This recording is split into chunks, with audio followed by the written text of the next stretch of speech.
Bueno, pues vamos a dar comienzo a esta jornada de esta tarde sobre la interpretación de los reglamentos de la Unión Europea y su tendencia a la españolización.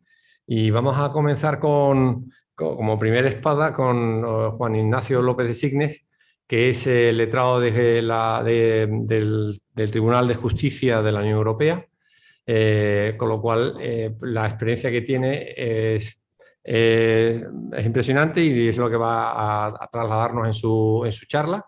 También Ignacio es el creador de un foro que se llama Academia de Práctica Jurídica Europea, que tiene por objetivo pues acercar toda su experiencia, el papel del Tribunal de Justicia como intérprete supremo a nosotros, a los juristas, y organiza múltiples conferencias, y una de ellas que hace anualmente es maravillosa, 2 o 3 días creo, donde se trae a ponentes de primer nivel y encima sale a un precio imbatible, es decir, no cuesta dinero.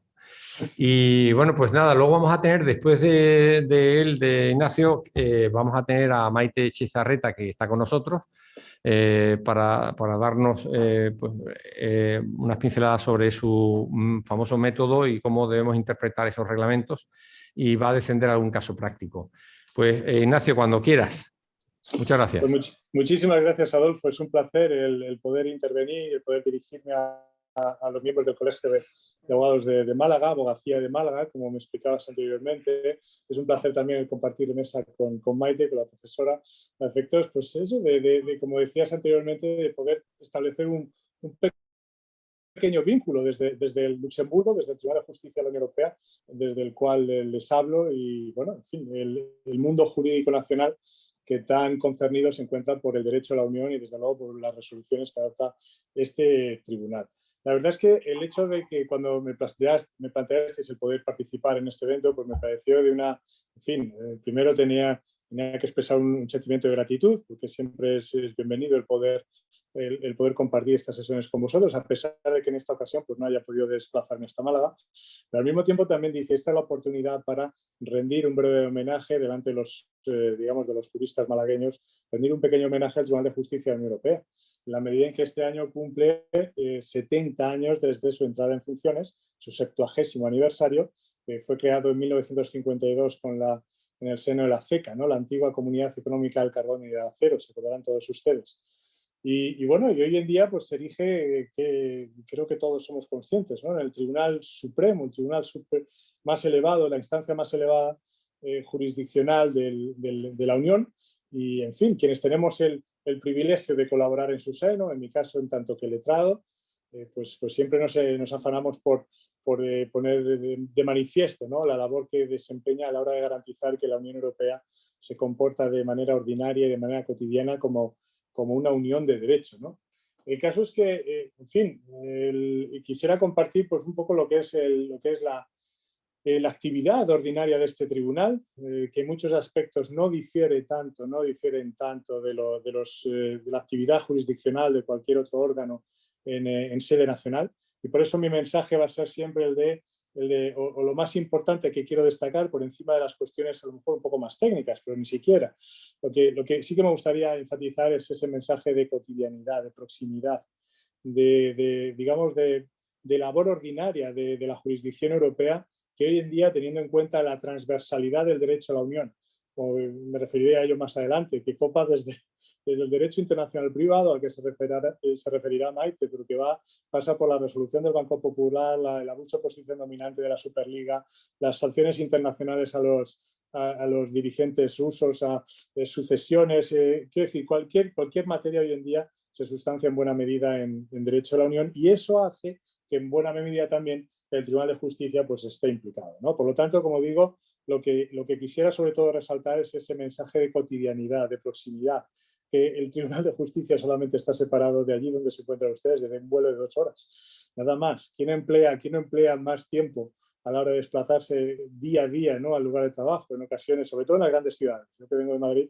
pues desde luego que eso no es es un tiempo que me parezca excesivo, ¿no? El caso es que lo que siempre intento poner en primer lugar de manifiesto, al igual que este mensaje de proximidad y cotidianidad, es el hecho de que el Tribunal de Justicia ha llevado a cabo una labor indispensable a lo largo de todos estos 50 años en fin, de actividad jurisdiccional, ¿no? El Tribunal de Justicia no solamente, o más allá de establecer las bases de creación de una disciplina que pudiéramos llamar jurídica, ¿no? Del derecho civil, del derecho mercantil, del derecho administrativo, lo que ha establecido son las bases, los pilares de creación de un ordenamiento jurídico en sí mismo. Un ordenamiento, por cierto, que reviste todas las características de los ordenamientos nacionales, pero que en este caso, como dicen los franceses, tiene ampleur, tiene envergadura supranacional, es decir, se aplica a un gran número de Estados miembros. Es un ordenamiento, además, que clama por ser autónomo e independiente de los ordenamientos nacionales. Eso quiere decir que su legitimidad, y no quiero entrar en cuestiones muy abstractas, pero que su legitimidad deriva de sí mismo y que resulta del compromiso de la adherencia a los tratados, ¿no? Y por lo tanto no depende tanto del reconocimiento, de las normas de reconocimiento constitucionales nacionales. Es válido en sí mismo, ¿no?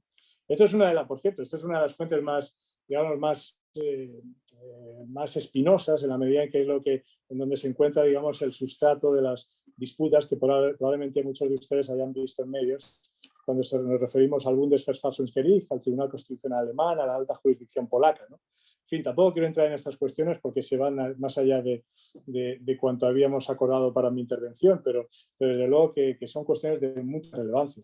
Y por otro lado, un ordenamiento jurídico de la Unión que ha sido, como digo, conformado por parte del Tribunal de Justicia, en fin, que intenta dar respuesta a todas las cuestiones jurídicas que se le plantea a la Unión en su actuar ordinario, ¿no?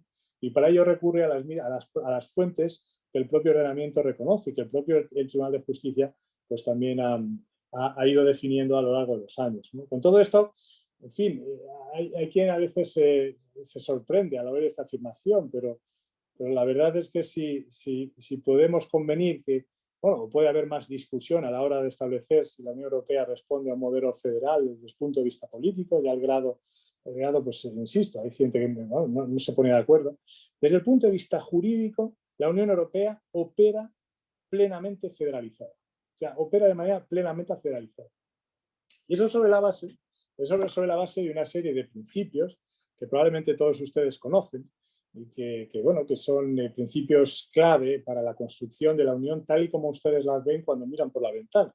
Que la Unión Europea hoy en día no sería lo que es la Unión sin estos principios básicos del Tribunal de Justicia o definidos por el Tribunal de Justicia en los años 60 y que básicamente pues establecen la primacía del derecho a la Unión frente a las normas nacionales y por otro lado establece el efecto directo de las normas bajo ciertas condiciones en ocasiones, pero el efecto directo de las normas europeas que nos permiten, ojo, algo muy importante, y esto es algo que intento siempre enfatizar cuando me dirijo a miembros o a prácticos del derecho, en este caso de la abogacía de Málaga, ¿no?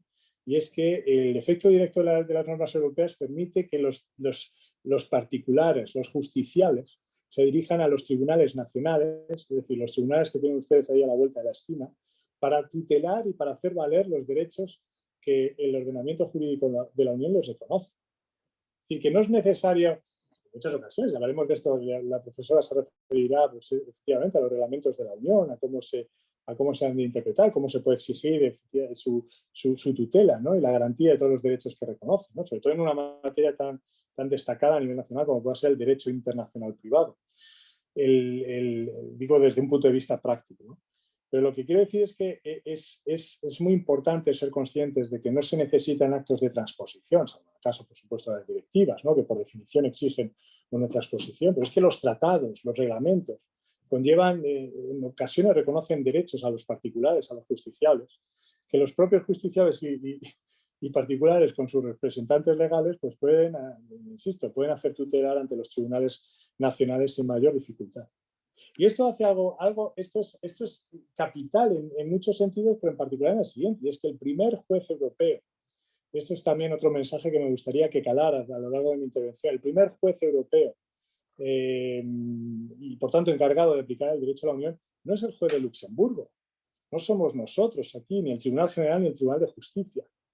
Es el juez nacional. Es el juez nacional. El primero encargado de aplicar el derecho de la Unión. Y en muchas ocasiones el juez nacional se aplica este derecho a la Unión por invitación o por digamos, motivación de los representantes de las partes, ¿no? Los abogados, que hacen ver a tal miembro de la magistratura nacional, en este caso española, la necesidad de aplicar el ordenamiento jurídico de la Unión, y en particular la de tutelar un determinado derecho. Pero esa iniciativa en muchas ocasiones corresponde al abogado, ¿no? Y en ese sentido, pues nuevamente, pues quiero destacarles que cada vez en mayor medida, la práctica jurídica está determinada por el derecho de la Unión. Y cada vez en mayor medida se van a dar circunstancias en las cuales pues, abogados que en principio tienen un ámbito de práctica nacional o incluso local, pues se ven necesitados de ir o de viajar aquí hasta Luxemburgo, porque el juez nacional ante el cual intervienen pues, ha decidido plantear una cuestión prejudicial, ¿no? Y sirva para esto un ejemplo muy elemental. Es decir, que son las cláusulas suelo. Probablemente hay otras materias mucho más llamativas que las cláusulas suelo y el derecho de los consumidores para demostrar, digamos, cómo el Tribunal de Justicia, junto con los tribunales nacionales, junto con el justiciable, ha ido construyendo Europa tal y como la conocemos. Pero de verdad, ¿eh? Es decir, esto no es una falsa retórica, es que esto es así. Pero, insisto, pero bueno, las cláusulas suelo en España, o el derecho laboral, por ejemplo, nos permite ilustrar cómo los jueces españoles cada vez con mayor medida están planteando este tipo de cuestiones y nos hace que llegan aquí al propio tribunal y a través de las cuales se vertebra un diálogo entre jurisdicciones, entre la jurisdicción de Luxemburgo, desde las cuales hablo, con la jurisdicción nacional, ¿no? Y eso ocurre, por supuesto, también en materia de derecho internacional privado y en muchas otras facetas, ¿no? Pero ¿quién le iba a decir al señor Gutiérrez Naranjo, que fue el demandante, digamos, en los primeros asuntos de las cláusulas suelo, que su intervención de su representante ante el Tribunal de Justicia llevaría a adoptar una resolución que, en definitiva, ha puesto en jaque todo el sistema de ejecución hipotecaria en España, ¿no? Adoptado, por cierto, en el Código Civil de 1889. Y eso, junto a otra resolución, la resolución ACID, y estoy refiriéndome a estas como me podría referir a cientos, pues insisto, ha puesto en tela de juicio muchos aspectos de las cláusulas bancarias empleadas ordinariamente en el tráfico mercantil, ¿no? Bueno, creo que esto es suficientemente ilustrativo, siquiera como consideraciones preliminares, a efectos de poner de manifiesto cómo el Tribunal de Justicia lleva a cabo una labor que hoy en día es indispensable, hasta tal punto de que me permito decir lo siguiente, y espero que no se me malinterprete, y es que las labores que lleva a cabo el jurista nacional, por supuesto el práctico del derecho, por supuesto los miembros de Abogacía de Málaga, por supuesto, pero no solamente ellos, notarios, magistrados, profesores, en fin, cualquier jurista de la Unión no ejerce sus labores con la máxima, no sé cómo decirlo, pero con la máxima diligencia, si se me permite, entendido en su justa medida, si no tiene nociones básicas de derecho de la Unión y si no tiene nociones básicas de cómo operan el sistema procesal europeo y el sistema jurisdiccional europeo. Es que eso es así.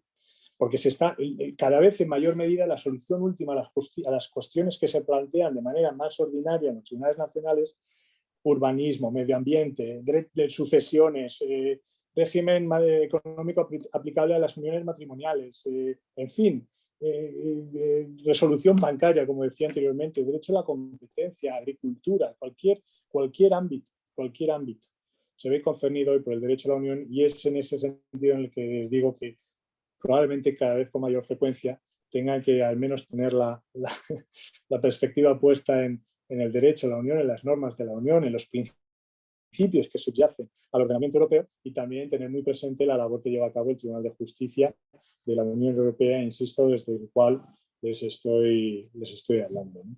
Entonces, bien, pues me gustaría enfatizar los aspectos siguientes. Tenía una presentación, pero francamente me permite ni siquiera el compartirla, porque creo que en esta, digamos, intervención tan breve, pues tampoco merece la pena. Pero han de ustedes saber que En fin, el Tribunal de Justicia de la Unión Europea, que es, digamos, que es la institución, una de las instituciones recogidas en el artículo 13 del Tratado de la Unión, pues digamos, se compone del Tribunal de Justicia como tal, que es hoy en día el Tribunal Supremo de la Unión, equivalente probablemente a la Corte Suprema norteamericana, que ahora está tan de moda por esta decisión tan controvertida a propósito del derecho al aborto, ¿no? Digamos que deja de lado la célebre sentencia que yo estudié en mis años en Estados Unidos, Roe v. Wade, ¿no? Pero digamos que lleva a cabo una función bastante similar, con mecanismos procesales que son, por supuesto, inherentes o particulares del ordenamiento europeo, pero que desde luego que ocupa la cúspide del sistema procesal en Europa. Y después el Tribunal General. El Tribunal General es el antiguo tribunal de primera instancia, que antes de 2009, antes del Tratado de Lisboa, se conocía como tal, es decir, el Tribunal de primera instancia, y que permitía, es el que, ante el cual contestamos la legalidad de todos lo que yo siempre llamo los actos de poder de la Unión, ¿no? Es decir, que cada vez que la Unión, en virtud de las competencias que le han sido atribuidas, pues adopta una decisión, adopta una directiva, adopta un reglamento que pudiera ser lesiva para los intereses, en este caso me centro, de una persona física o jurídica, ya no hablo de los Estados miembros, porque para eso uno tiene que ser agente del Estado miembro, en este caso, en el caso de España, la abogacía del Estado, ¿no? Pero vamos, digamos, cualquier acto adoptado por la Unión o de sus instituciones, órganos, organismos, agencias, pues puede llegar digamos, a una situación pues no deseada a una persona o a varias personas, sociedades. En ese sentido, pues se puede impugnar, como cualquier otro contencioso administrativo, como cualquier otro contencioso administrativo. Y eso se lleva a cabo, en este caso sí, ante el Tribunal de Justicia, ante el Tribunal General en primera instancia, y eventualmente, si no se comparte la decisión adoptada por el Tribunal General, en casación al Tribunal de Justicia. De modo que ya tenemos aquí una primera vía de actuación ante los tribunales de la Unión que es muy, a lo mejor puede parecer alejada, pero de verdad que es muy cotidiana. Es decir, cada vez que hay un grupo de empresas que no comparte digamos, lo adoptado por la Comisión en materia de etiquetaje de los productos dietéticos a los cuales se dedican, pues pueden considerar que pueden impugnar ese reglamento o pueden impugnar una directiva, ¿no? La cosa ya son los requisitos de legitimidad activa, el opus standi, que llamamos, ¿no? Pero que es un contencioso que se suscita como cualquier otro contencioso a nivel nacional, bajo principios muy similares. Probablemente con una pomposidad un poquito más afrancesada, porque aquí es otro aspecto que quería destacarles, ¿no? Y es que la lengua de trabajo de la institución es el francés. Ojo, esto no tiene ningún tipo de impacto sobre el justiciable, porque la lengua de procedimiento, no la lengua de trabajo, la lengua de procedimiento puede ser cualquier lengua oficial europea, cualquiera. Y puede ser el polaco, el maltés, el gaélico, el español, cualquiera. Lo que conlleva eso es que efectivamente, dado que nosotros trabajamos fundamentalmente en francés, pues digamos, todo lo que entra que no es francés, pues tiene que ser traducido al francés, y todo lo que nosotros producimos en francés ha de ser traducido de vuelta a la lengua de procedimiento. Pero digamos que estas labores, digamos, de traducción e interpretación, que son altísimamente costosas, de 3.500 funcionarios que dispone el tribunal, grosso modo, pues el 70% están dedicados a cuestiones lingüísticas, ¿no? Pero justamente para garantizar que cualquier justiciable de la Unión pueda acceder a la jurisdicción europea, a la justicia europea, sin ningún tipo de traba lingüística. Esto es muy importante, este es el coste de la integración, coste lingüístico de la integración. Pero como digo, dejando de lado estas cuestiones un poco particulares, la pomposidad un poco afrancesada, todo se sustancia de una manera muy similar a lo que ustedes puedan conocer. Por cierto, conforme a una serie de normas procesales que están muy bien determinadas.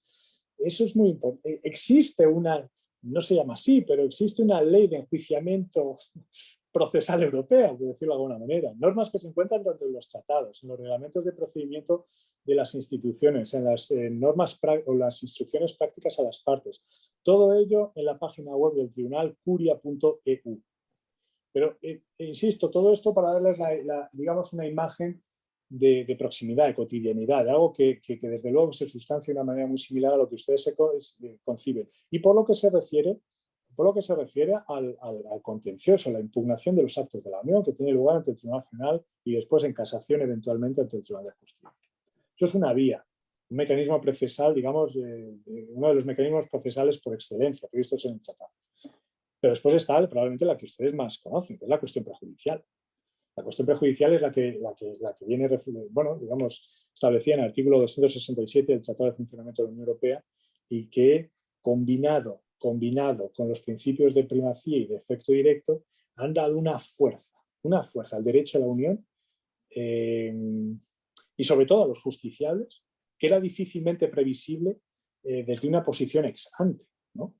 Es decir, dése cuenta que en muchas ocasiones cuando una autoridad nacional, por ejemplo, adopta una decisión en materia de medio ambiente, un asunto que he tenido que tratar recientemente, declarando que un determinado material era un desecho, conforme a la directiva en materia de desechos de la Unión. Bueno, pues se trataba de tierra agrícola de primera calidad y no contaminada. Bueno, pues la persona concernida, la empresa concernida, contesta esta decisión ante la jurisdicción nacional. ¿Qué es lo que ocurre? Que hay que aplicar, hay que saber interpretar la directiva y saber si en este caso particular pues esa tierra agrícola pues, había de ser considerada como un desecho. No, era una tierra que había excavado una empresa de construcción y que la había desplazado desde digamos, una serie de tierras agrícolas a otras, ¿no? Pero por el hecho de que la había sacado una empresa constructora, pues ya de por sí se había considerado como un desecho. En fin, no quiero entrar tampoco en más detalles. Pero en ese contexto particular, el juez nacional, en este caso austríaco, decide elevar una cuestión prejudicial al Tribunal de Justicia. En este caso particular, tenemos que interpretar el artículo 3 de la Directiva de Desechos en el sentido de que este material de tal constituye un desecho. Esto tiene una serie de consecuencias económicas elevadísimas. O sea, que no es solamente una cuestión medioambiental, es una cuestión que digamos que depasa ese aspecto, ¿no? Y en ese sentido, bueno, pues la verdad es que no sé, quisiera poner de manifiesto el hecho de que... Sí, un segundo. Perdonadme. El caso es que ha habido, digo que pues, pone de manifiesto que según la resolución que adopte el Tribunal de Justicia y conforme al principio de primacía, es decir, aquí está presente todo. El efecto directo de la directiva o de las disposiciones, en este caso, transpuestas, probablemente lo del efecto directo no es tan apropiado, pero digamos el derecho a la Unión viene articulado en derecho nacional a través de la transposición de la directiva, que se invoca ante el Tribunal Nacional. El Tribunal Nacional plantea una cuestión prejudicial. Ya tenemos aquí el elemento de la cuestión prejudicial. Y después el Tribunal de Justicia no se ha pronunciado todavía, pero en el caso de que se pronunciara en el sentido de que ese material no es un desecho, entonces el derecho a la Unión prima sobre la resolución nacional adoptada por las autoridades nacionales. No sé si he llegado a ser claro al respecto, pero quiero mostrarles solamente cómo opera todo esto. Cómo opera la combinación de la primacía con el efecto directo de las disposiciones europeas y la cuestión prejudicial. Y esto mismo ocurrió en materia con la directiva de consumidores, ¿no? que hizo poner en jaque pues, todo lo que son las cláusulas suelo, todo el sistema de ejecución hipotecaria que ha tenido que ser modificado posteriormente en el Código Civil, ¿no? En fin, pues esto lo da la cuestión prejudicial. Y la cuestión prejudicial lo que permite justamente es lo de vertebrar este diálogo. Más que vertebrar una relación de jerarquía, establecer vertebrar un diálogo entre la jurisdicción europea y las jurisdicciones nacionales a efectos de garantizar una aplicación homogénea del derecho de la Unión. Nuevamente vuelvo al anterior y con esto no quiero tampoco aburrirles con temas abstractos, pero les he dicho anteriormente que el derecho de la Unión se aplica de manera descentralizada. Es decir, son los tribunales nacionales los primeros encargados de aplicar el derecho de la Unión. ¿Qué es lo que ocurre? Que si los tribunales nacionales pues, no tienen un sistema de unificación o de homogeneización de la interpretación del derecho a la Unión, pues habría distorsiones, habría efectivamente pues, desequilibrios, ¿no? Y es por eso que la cuestión prejudicial tiene tanta fuerza. Una resolución del Tribunal de Justicia, interpretando una norma europea, se aplica a casi 500 millones de habitantes, ¿no? de europeos, ¿no? Ahora menos con el Brexit. Pero estamos hablando de 400 y pico millones de habitantes, cuando, por ejemplo, decide, no quiero entrar en cuestiones polémicas y tal, pero decide que la libre circulación en ciertos supuestos pues, ha de llevar a reconocer a un Estado miembro a efectos de recibir las prestaciones sociales reconocidas a los matrimonios de no un mismo sexo, pues también la libre circulación lo exige respecto a las uniones del mismo sexo, ¿no? Y todo esto al amparo de las disposiciones de libre circulación, al amparo de una cuestión prejudicial de interpretación y al amparo de lo que haya podido decir el Tribunal de Justicia, que vincula a todos los tribunales europeos desde el momento en que esa decisión ha sido adoptada. Para todo esto, y no quisiera tampoco, no sé si dispongo de mucho más tiempo, lo digo a efectos de tampoco, no quiero aburrir. Solo llevas, Ignacio, unos 20 minutos por ahí, o sea que 25 minutos bueno. puedes continuar sin problema. Vamos. Bueno, en fin, pues voy a referirme entonces quiero dar un poco de relieve, o sea, dar forma a ambos tribunales, ¿no? Para que ustedes pues, puedan hacerse una idea de dónde me encuentro, del trabajo que llevamos a cabo. El Tribunal de Justicia cuenta con 27 miembros. Desde la salida del Tribunal de la salida del Reino Unido. Cuenta con un presidente, cuenta con un vicepresidente, cuenta también con los abogados generales. Los abogados generales son una figura muy particular dentro de lo que son los miembros del Tribunal de Justicia. En el sentido siguiente, tienen las mismas prerrogativas y los mismos privilegios y las mismas obligaciones que los jueces. Es decir, que miembros del tribunal son tanto jueces como abogados generales, que en total hay 11. Pero en este caso sus funciones son distintas. Lo digo a estos efectos de que también entiendan cuando lean en las noticias, el abogado general establece, que sepan que el abogado general a veces se confunde, no son los jueces, no es una sentencia. Emite, por el contrario, unas conclusiones, que es un dictamen independiente, una opinión jurídica independiente, en el cual pues, da para los asuntos de mayor envergadura, de mayor relevancia, no en todos intervienen, desde luego, pero emite pues, y comparte lo que es su opinión sobre la resolución del asunto. ¿Por qué es importante la figura del abogado general? Pues básicamente porque permite compensar la ausencia de votos particulares en el seno del tribunal.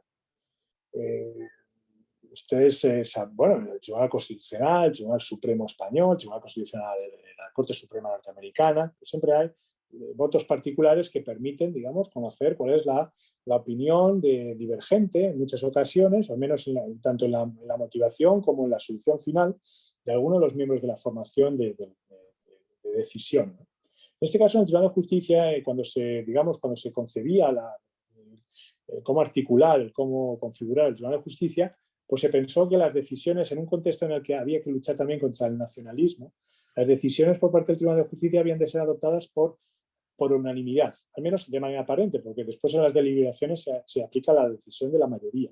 Pero digamos que todas las decisiones, una vez que se han adoptado la solución ha sido votada y aceptada por mayoría en el seno de la formación, pues se plantean como si fueran del propio tribunal, de todos los miembros de la formación, ¿no? Y no hay votos particulares. Y eso dejaba, digamos, un poco el aspecto se iba a decir, bueno, y si en algún asunto el tribunal pudiera haber adoptado una decisión diferente. Pues esa es un poco la función del abogado general. Normalmente los abogados generales adoptan decisiones o conclusiones que suelen ser correspondidas por el Tribunal de Justicia. Pero no siempre así. Y en los asuntos probablemente más peliagudos, más controvertidos, pues puede haber una divergencia. El abogado general tiene esa libertad de no estar escribiendo una sentencia. Una sentencia, a fin de cuentas, es ley, ¿no? Una vez pronunciada. Sobre todo cuando interpretas disposiciones abstractas, ¿no? Como son gran parte de las disposiciones que aparecen en las directivas o los reglamentos. Y eso es lo que hace el tribunal cuando adopta una sentencia. Está más constreñido por la forma, ¿no? El abogado general no, el abogado general es libre de expresarse en los términos que desee. Es el único, por cierto, que puede romper la regla del trabajo en francés, es decir, puede escribir en la lengua que desee. Y puede también ser mucho más valiente a la hora de proponer soluciones al tribunal, orientar al tribunal, guiarle hacia soluciones que hasta ahora pues, no han sido adoptadas por la jurisprudencia.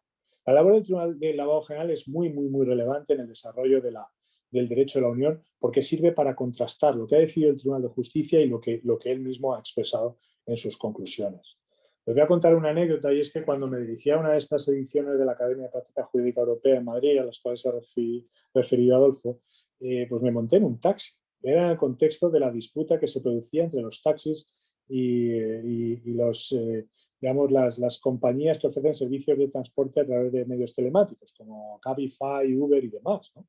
Otra cuestión, por cierto, que tuvo que ser resuelta por el Tribunal de Justicia, por no hablar del derecho al olvido de Google o por no hablar de todas las cuestiones tecnológicas que se han dado recientemente, ¿no? Pero vamos, entonces yo me acuerdo, sin identificarme ni decir de dónde venía, dónde trabajaba y tal, le pregunté, digo, oiga, ¿y usted qué piensa sobre la cuestión de, cómo ve la cuestión de Uber y tal? Y el conductor que me llevaba al Colegio Notarial de Madrid me decía, dice, bueno, pues la verdad es que, en fin, lo estamos luchando, pero ahora lo que me da garantía es que esto está en manos del Tribunal de Justicia de Luxemburgo. Ah, pues mira, a mí ya me sorprendió, porque o sea, la no confusión entre Luxemburgo y Estrasburgo era ya un punto. O sea, ya había algo, porque esto en los periódicos se da en muchas ocasiones, ¿no? De Estrasburgo decide y en realidad ha sido Luxemburgo y viceversa, ¿no? Igual que dicen que el Tribunal de Justicia decide cuando en realidad son las conclusiones de un abogado general que, no, como he dicho anteriormente, no son vinculantes, es solamente un dictamen jurídico. El caso es que me dijo esto, ¿no? Y le dije a continuación, ¿y qué más sabe usted de este asunto? Y dice, pues mire, pues solo sé que, en fin, todavía el tribunal no ha decidido, pero el abogado general ha publicado sus conclusiones. Claro, yo ya, en fin, estaba a punto de llorar, ¿no? De la alegría, ¿no? De cuanto me contaba, ¿no? Y yo, nuevamente, insisto, sin identificarme y tal. Entonces, bueno, pues, y añadió ya para, bueno, pues para ya dejarme cao, ¿no? Y añadió, dice, sé que el tribunal no... o sea, no está vinculado, pero normalmente sigue lo que dice el abogado general. Con lo cual, en fin, este hombre, desde luego, que en una cuestión que le concernía de manera muy directa, pues había sido capaz de enterarse de lo más esencial, de lo más importante, ¿no? Con lo cual, yo la verdad es que lo celebro, ¿no? Y bueno, pues esto digamos, contrastar la labor del abogado general para cuando ustedes vean en prensa o lean sus conclusiones, que son también muy relevantes y que las tienen muy presentes el tribunal, para contrastarlo con las sentencias. Las sentencias son adoptadas por formaciones de jueces que normalmente en el Tribunal de Justicia son de 5 jueces, con un presidente de por sala, o en los casos de menor relevancia y cuestiones que se pueden resolver con precedentes ya establecidos, pues son decididos por una sala de 3, ¿no? Y después están los grandes, los asuntos de mayor envergadura, que son los decididos por la gran sala, ¿no? Con 15 miembros contando al presidente y al vicepresidente. Pero bueno, en fin, esto por darles una muestra de lo que son la estructura, cómo se articulan todas estas cuestiones. Al mismo, por lo que se refiere al Tribunal General, una reforma de mucha envergadura y mucho calado adoptada en los últimos años, pues ha llevado a que el Tribunal General pase de tener pues, también 27 miembros hoy en día a tener 54, ¿no? Después de la salida del Brexit, ¿no? Y eso porque, bueno, había un cúmulo de asuntos que no se llegaban a resolver. Han de ser conscientes de que el Tribunal General decide sobre asuntos donde el asesoramiento, la evaluación de los hechos es también muy relevante y por eso lleva más tiempo. Ante el Tribunal de Justicia, ya sea por vía de cuestión prejudicial, ya sea por vía del recurso de casación, son siempre cuestiones de interpretación jurídica. Es decir, son siempre cuestiones de derecho. El Tribunal General, al llevar a cabo ese examen, digamos, de la legalidad de las decisiones o de los actos adoptados por la Unión, pues también entra a valorar los hechos, la apreciación de los hechos, ¿no? Por ejemplo, en materia de competencia, pues tiene que establecer si más allá de toda duda razonable, pues efectivamente la comisión prueba que hay una serie de indicios y pruebas y tal, pues que llevan al establecimiento de una voluntad, de una concordancia de voluntades para acordar, para fijar los precios, ¿no? O limitar la producción. Por hablarles de los cárteles, de la competencia, las restricciones a la competencia, o el abuso de posición dominante de Microsoft, de Google, 4.000 millones de euros impuestos como multa por parte de la Comisión a Google por las cuestiones del Google Shopping, ¿no? En fin, esto es algo que también define mucho al Tribunal General respecto al Tribunal de Justicia. Por eso los procedimientos son más largos. Y por eso también, como decía anteriormente, pues se ha pasado a una composición de 27 jueces a 54, 2 por Estado miembro, no solamente uno, ¿no? En ambas jurisdicciones, en el caso del Tribunal General, en principio no hay abogados generales, en principio, y bueno, sus procedimientos pues, se rigen, al igual que lo he dicho anteriormente, con respecto al Tribunal de Justicia, con una serie de normas procesales que aparecen tanto en los tratados como en el Estatuto Jurídico del Tribunal de Justicia de la Unión Europea, que viene anejo a los tratados, como el Reglamento de Procedimiento de 2012. de 2015, perdón, 2012 es el del Tribunal de Justicia, 2015 en el caso del Tribunal General, ¿no? O sea que, en fin, pues todo está arreglado, los procedimientos, pues por darles una pincelada muy elemental, pues se sustancian de una manera muy similar a lo que conocen, como ya he dicho, con una fase escrita en la cual las partes pues, hacen llegar a los magistrados su posición, ¿no? La demanda, la contestación a la demanda, la réplica y la dúplica, lo ordinario. Y después, una vez que se ha recibido todos esos, en el caso del Tribunal General, estoy escribiendo, pero es similar, grosso modo, entre el Tribunal de Justicia, pues una vez que se han recibido estos escritos procesales, pues digamos que se elabora, se asigna el asunto a una sala, el letrado es encargado, en este caso yo, pues estamos encargados de redactar y elaborar los documentos que sirven de base para la discusión posterior.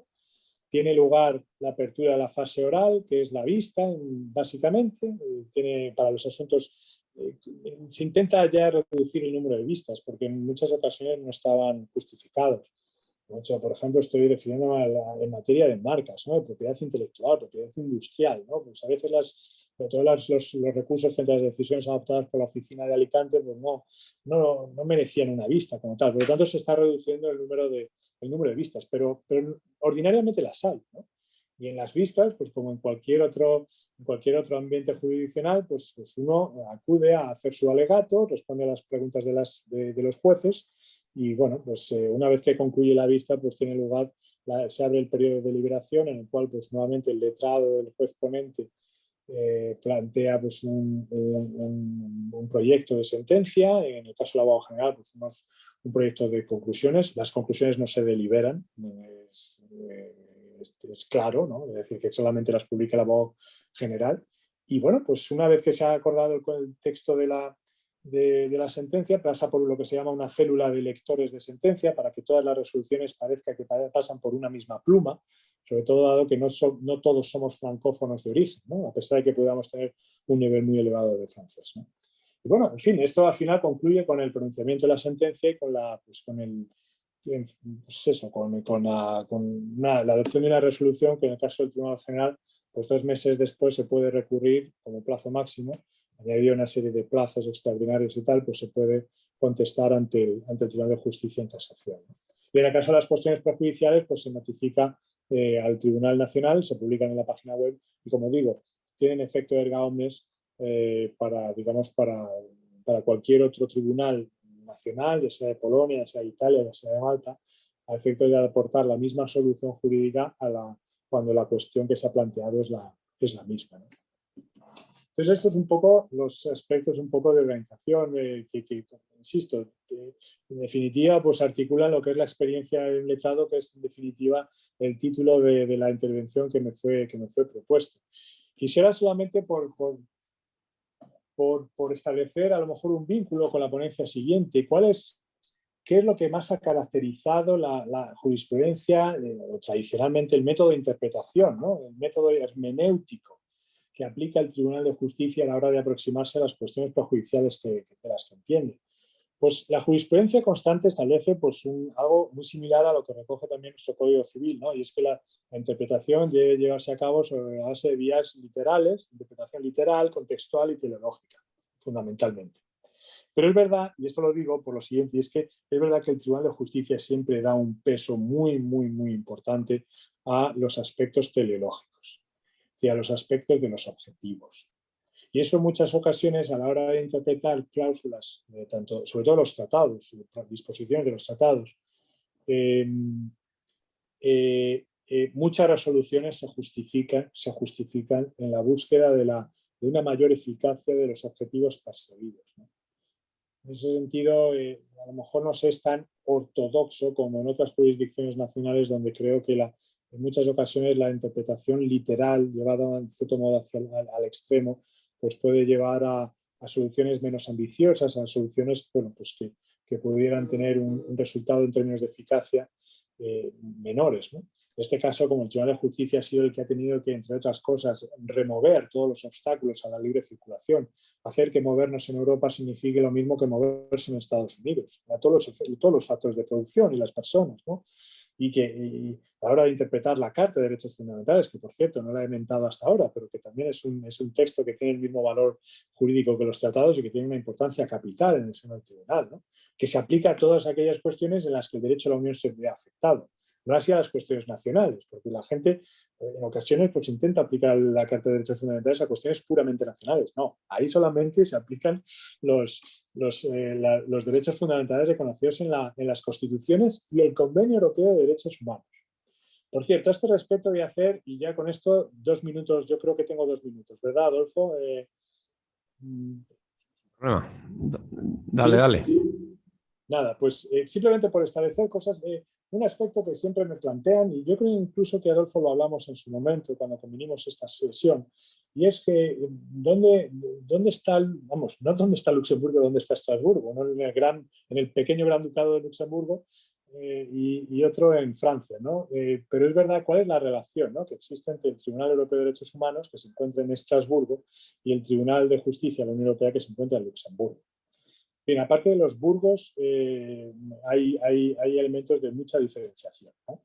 Y es lo siguiente: el Tribunal Europeo de Derechos Humanos está encargado de aplicar el Convenio Europeo de Derechos Humanos. Es una obra que surge de la acción del Consejo de Europa, que no es una institución de la Unión Europea, no es el Consejo Europeo, a pesar de que coincidan parcialmente en el nombre. El Consejo de Europa es una organización internacional independiente, adoptada después de la Segunda Guerra Mundial y en el cual y compuesta por estados que van mucho más allá de los estados miembros de la Unión Europea, incluyendo a Rusia, por ejemplo. El Consejo de Europa adoptó el Convenio Europeo de Derechos Humanos, al cual se han adherido todos estos estados, y básicamente pasando por los distintos estadios jurisdiccionales, judiciales nacionales, primera instancia, segunda instancia, eventualmente casación, Tribunal Constitucional, pues en digamos, una vez concluidos todos esos estadios, podemos llegar al Tribunal Europeo de Derechos Humanos. En propio sede nacional también podemos invocar el convenio, porque todos los estados, en su actuar nacional, esto es muy importante, en su actuar nacional, están vinculados no solamente por los derechos fundamentales recogidos en sus constituciones, sino también por el Convenio Europeo de Derechos Humanos. Insisto, esto es importante, todos los estados miembros en su actuar nacional. ¿Qué es lo que ocurre en el caso europeo? En muchas ocasiones los estados no actúan como digamos, actúan como el brazo de la Unión a la hora de ejecutar ciertas normas europeas. En ese sentido, son una extensión de la Unión Europea. Esto es un supuesto. Y otro tenemos el supuesto de, ojo, si hemos transferido una serie de competencias soberanas a la cesión, el ejercicio, la transferencia total, eso ya es objeto de debate. Pero bueno, si la Unión Europea ejerce una serie de competencias que han sido cedidas por los Estados miembros, la Unión Europea tiene que ver constreñida por una serie de derechos fundamentales, que por cierto no venían definidos en los tratados, y que fue el propio Tribunal de Justicia el que fue elaborando poco a poco a través de su jurisprudencia, hasta que se adopta la Carta Europea de Derechos Fundamentales, que adquiere el mismo valor jurídico que los tratados con el Tratado de Lisboa. Lo repito esto. Es decir, vamos a dejar de lado cuando los Estados miembros actúan como en sus esferas puramente nacionales, sin ningún elemento europeo. Entonces hay dos supuestos, es decir, el derecho de la Unión lo puede aplicar las instituciones de la Unión o incluso las instituciones, los estados, pero como brazo ejecutor de la Unión. En estos dos ámbitos, para que los individuos se vean protegidos en sus derechos fundamentales, aquí no se aplica la Constitución española o la Constitución alemana.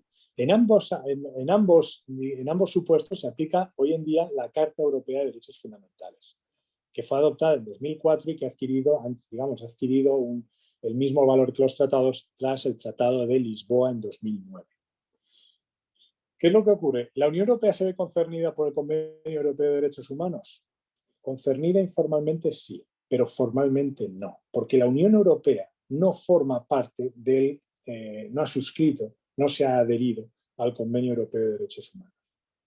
¿Qué es lo que ocurre, no obstante? Que el Tribunal de Justicia, en su jurisprudencia tradicional, siempre ha establecido que para interpretar los derechos fundamentales de la Carta, los derechos fundamentales que se aplican en la Unión Europea, se orientará también, o echará un vistazo, o tendrá en cuenta lo que haya dicho el Tribunal Europeo de Derechos Humanos en Estrasburgo. Esto no significa que esté vinculado formalmente, pero sí que lo que la jurisprudencia de Estrasburgo ha tenido una importancia muy relevante por cuanto el Tribunal de Justicia la ha tenido en cuenta, pero no porque esté formalmente vinculado. Esto merece una precisión, una puntualización mayor, y es que la propia Carta establece que cuando los derechos coincidan tanto en la Carta como en el convenio, el Tribunal de Justicia de la Unión Europea en Luxemburgo habrá de interpretarlo en el mismo sentido y con la misma extensión que el derecho, que la interpretación dada por el Tribunal de Estrasburgo. Esto, y nuevamente, ¿significa esto que la Unión Europea está vinculada por el convenio? No, formalmente no forma parte no ha suscrito, a pesar de que ha habido varios intentos. No voy a entrar en tecnicismos, artículo 6 del Tratado de la Unión Europea y demás, no voy a entrar en ello. No está vinculada formalmente, pero sí lo tiene muy presente, incluso por derivación del artículo 52 de la Carta Europea de Derechos Fundamentales. Carta por un lado, Convenio Europeo de Derechos Fundamentales por otro. Y eso queda desde luego fuera del ámbito en el cual los Estados miembros actúan como agentes, digamos, en sus ámbitos competenciales puramente nacionales.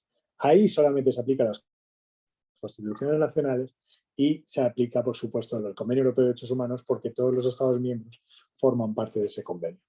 No sé si he sido claro al respecto. Yo creo que lo voy a dejar aquí porque de una exposición que lleva mínimamente clara desde el inicio, a lo mejor con todas estas explicaciones pues han quedado un poquito más confusas. Pero en cualquier caso, reitero el agradecimiento a Abogacía de Málaga y en particular a Adolfo por invitarme nuevamente a intervenir ante los juristas malagueños, y desde luego que me someto a cualquier cuestión que deseen plantear y que esté relacionado con todos estos aspectos que he compartido con ustedes. Muchas gracias.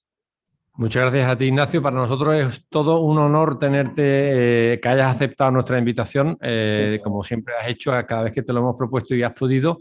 Y muchísimas gracias por tu conferencia.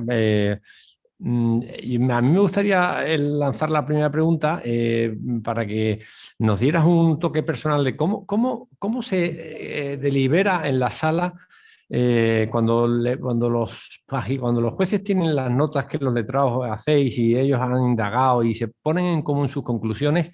¿Cómo es ese proceso lógico mental? ¿Cómo se discuten entre ellos sabiendo la repercusión que tiene una sentencia, como has dicho antes, ante tantos millones de personas?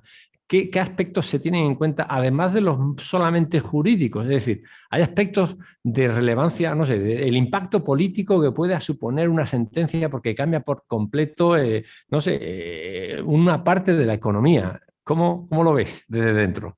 Sí, bueno, yo la verdad es que aquí tengo que ser prudente a la hora de pronunciarme al respecto, pero partiendo de la premisa siguiente, de verdad, no es que no quiera responder, que voy a responder, pero que las deliberaciones solamente participan los jueces.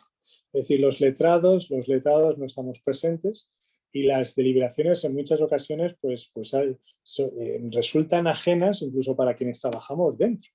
Nosotros, a fin de cuentas, los letrados somos, por dar una mayor digamos, por definir un poco nuestra labor, en francés dicen que somos la pluma de los jueces, ¿no? Y efectivamente, somos los encargados de redactar tanto los informes previos que perfilan la solución que pudiera darse a un caso, como una vez que se ha pasado ya la vista, redactamos los proyectos de sentencia, ¿no? Insisto, en francés.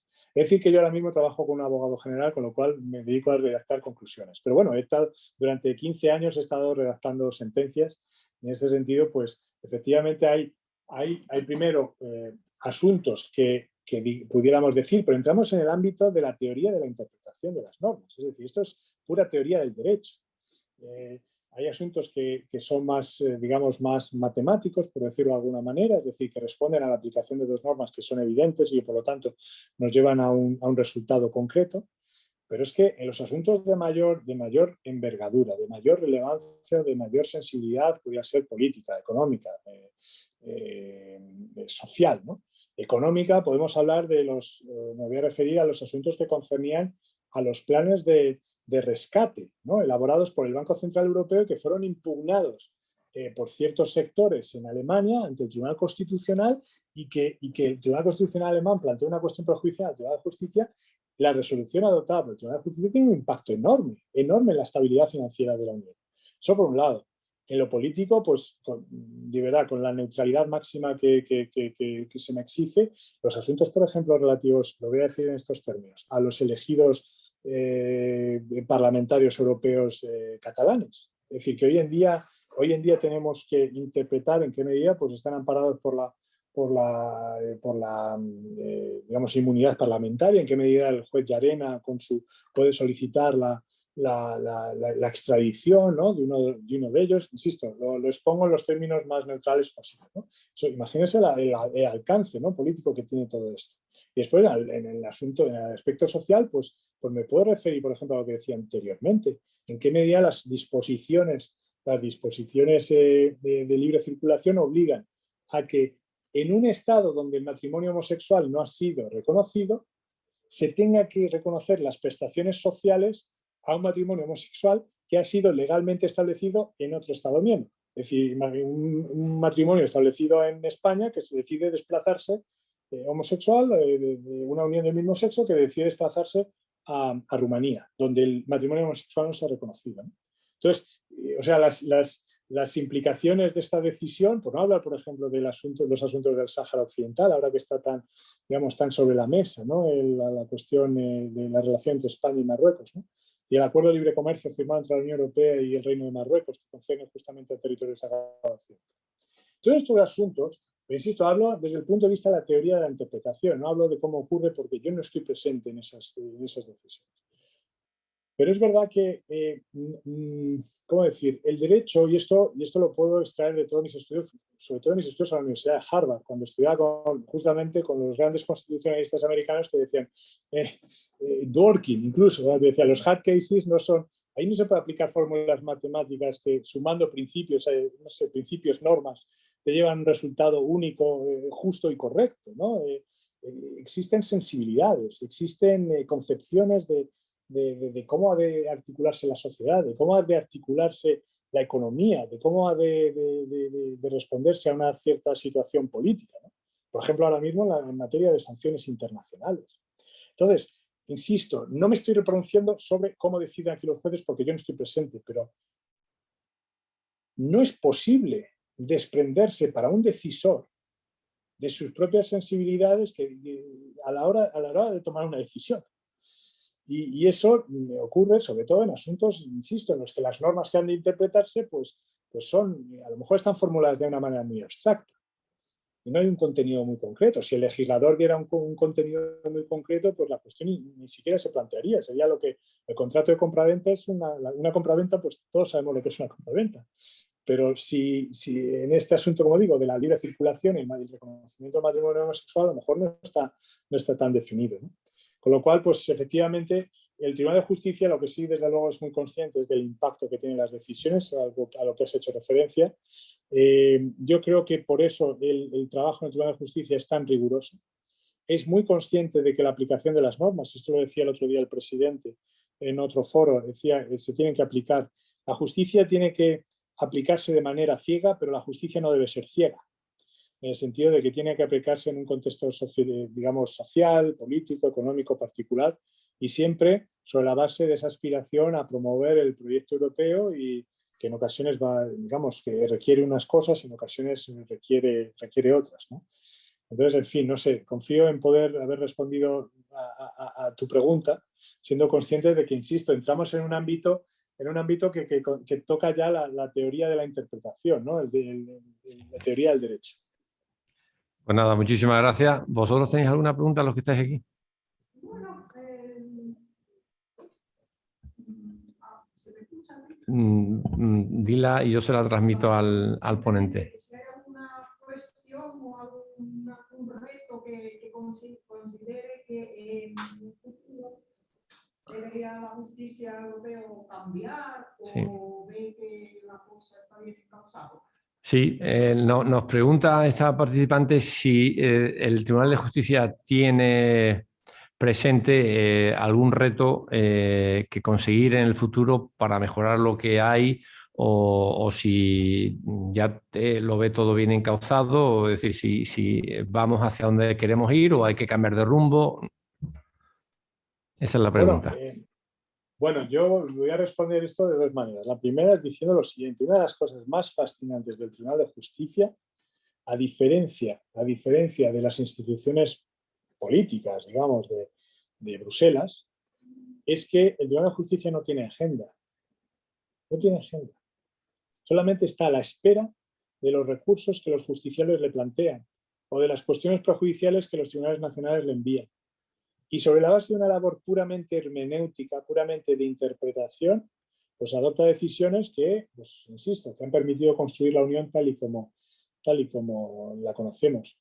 Pero esto lo digo por eludir cualquier tipo de consideración de que el Tribunal de Justicia tiene un reto, tiene un objetivo que perseguir. No, solamente garantizar que la Unión Europea se comporta como una unión de derecho.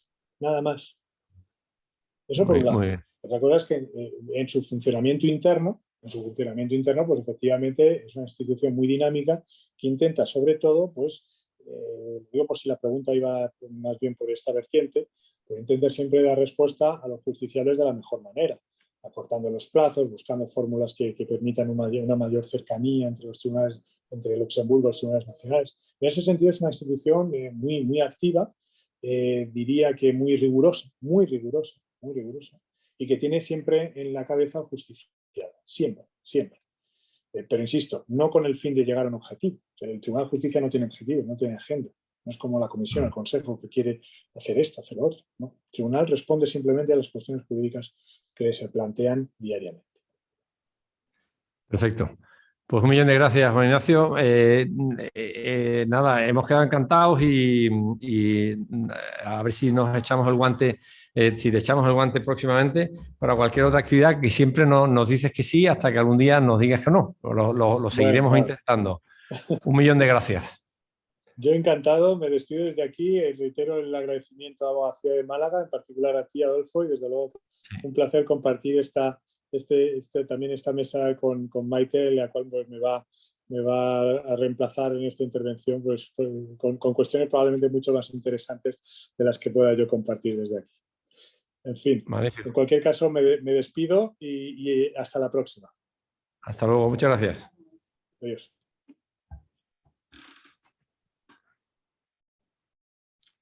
Bueno, pues ahora vamos a continuar con la intervención de Maite.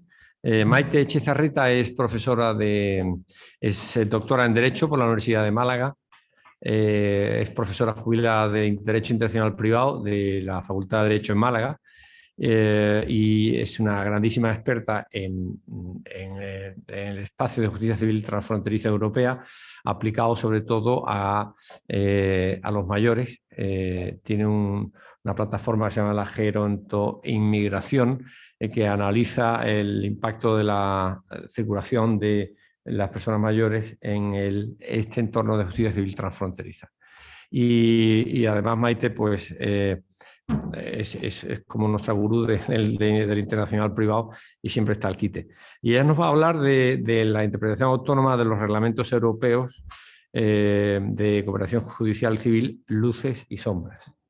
Muchas gracias, Maite.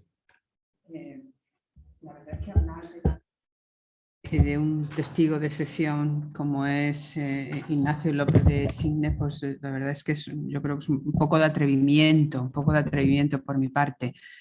Testigo de excepción, pues como habéis dado cuenta, os habéis podido dar cuenta por su prestigio, su experiencia, su conocimiento, pero también me consta que es una persona benevolente, con lo cual asumo el reto y bueno, voy a contaros algunas cosas. Así que buenas tardes, muchísimas gracias a ustedes que están aquí presentes, a quienes están en remoto, al Colegio de Abogados y por supuesto a Adolfo, que es una persona inasequible al desaliento y que está llevando el derecho internacional privado a todos los rincones con esfuerzo, con un talante y un trabajo verdaderamente encomiable. Así que muchísimas gracias a todos. Entonces yo voy a compartir fundamentalmente, pues yo creía que así no se me veía, pero parece que sí. Entonces voy a compartir pantalla y en realidad esto es lo único que yo venía, este era mi propósito. El propósito era invitaros a que comencéis el proceso de renuncia a la españolización de los reglamentos europeos de cooperación judicial civil. Esto iba a ser en algún momento, iba a ser una serie de talleres que íbamos a ir trabajando para que esta renuncia pues, se fuera asimilando para poder interpretar estos reglamentos de la manera más correcta posible. Entonces yo con esto pues terminaría, porque es mensaje que yo quería lanzar, el que un reglamento europeo en materia de cooperación judicial civil, los demás también, pero en lo que aquí me compete hablar esta tarde, no se puede interpretar de acuerdo al derecho español, pero tampoco de acuerdo al derecho alemán o de acuerdo al derecho francés, de tal manera que los operadores jurídicos tienen que cambiar un poco el paradigma de interpretación, aunque yo entiendo que es la zona de confort y que cuando ven que aparece en el reglamento la palabra contrato o el concepto contrato o lugar de cumplimiento o consumidor o trabajador o lugar de prestación, pues rápidamente, lógicamente, es una reacción neurológica, pues dices, no, eso no es consumidor, porque el concepto de alimentos, no, la pensión compensatoria no es alimentos. Bien, bueno, ese es el chip que hay que empezar. Hay que empezar quien tenga que empezar, hay quien ya todo ello lo tiene asimilado. Bien, bueno, pues dicho lo cual, no justificaría mi intervención aquí si no cuento alguna cosa más, pero esto es en realidad lo que yo quiero transmitir. Para ello, hablaré un poquito del contexto legislativo, de por qué estamos hablando de todo esto. Hablaré de la interpretación autónoma de los reglamentos como regla general. Hablaré un poquito de las técnicas para esa construcción, de esa interpretación autónoma, aunque Ignacio ya lo ha contado, pero yo diré alguna cosita más. Hablaré de los conceptos autónomos una vez definido el concepto contrato, el concepto lugar de cumplimiento, el concepto trabajador, el concepto consumidor, si esa interpretación tiene un carácter nómada, es decir, yo puedo ir con esa interpretación por todos los reglamentos porque es vinculante para todos o no, si siempre es así o no. Y luego hablaré de algunos conceptos autónomos. Todo eso tenía un gran desarrollo en unos talleres que por circunstancias pues no se ha podido impartir y bueno, se va a resumir en la intervención de hoy. Algunos conceptos autónomos que, como saben, quienes han asistido a algún seminario o alguno de los talleres que otros años se han hecho, yo lo he repartido según el método que creo que facilita más la aplicación de los reglamentos europeos. Ya saben que lo primero que hay que hacer para saber cuando yo tengo un caso encima de mi mesa en mi despacho, lo primero es transfronterizo y de carácter privado, lo primero que tengo que saber es qué ámbito de regulación es el que tengo que recurrir, porque no sé qué problema tengo en principio, pues generalmente es un problema de competencia, puedo plantear aquí, no puedo plantear aquí, es un problema de competencia judicial. En segundo lugar, tengo también un problema de la materia. Esta materia a qué hace referencia, es una materia de alimentos, es una materia civil y mercantil, es un tema sucesorio, es de un régimen económico matrimonial. Y una vez que ya he seleccionado con más ámbitos de aplicación y demás que tengo que ir analizando, una vez que tengo seleccionado el texto, ahora tengo también, dependiendo que sea un reglamento de competencia o de ley aplicable, tengo que definir el foro de competencia, lugar del hecho dañoso. Claro, ¿qué es eso? ¿Qué es lugar del hecho dañoso? Como no puedo ir tampoco al derecho nacional, pues tengo que recurrir a algún sitio. En alguna ocasión el propio reglamento define, pero muy pocas veces define a lo que se refiere.